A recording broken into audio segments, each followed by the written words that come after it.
Ну и, конечно, уважаемый господин президент, мы внимательно очень и с большой тревогой смотрели за ситуацией на таджикско-киргизской границе.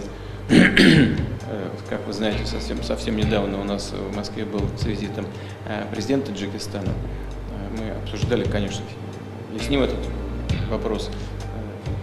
Позитивно восприняли намерение двух сторон решать все спорные вопросы подобного рода в ходе переговоров. Уверен, что эта цель может быть достигнута именно таким способом. Все, что от нас зависит, мы будем делать для того, чтобы помочь вам в решении этих вопросов.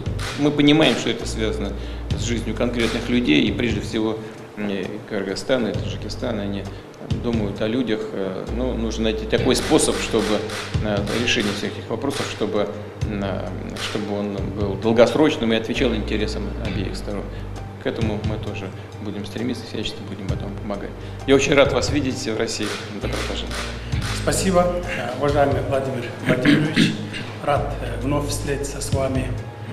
Выражаю благодарность за приглашение. Мы с вами встречались ровно 3 месяца назад в Москве.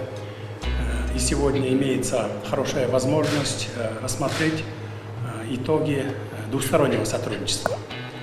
Уважаемый Владимир Владимирович, хочу выразить личную благодарность за ваше внимание, сопереживание относительно ситуации на кыргызско-таджикской границе.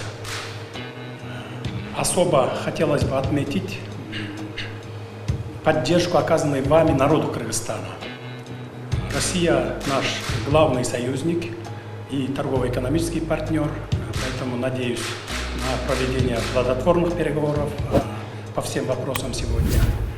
Еще раз спасибо вам за приглашение.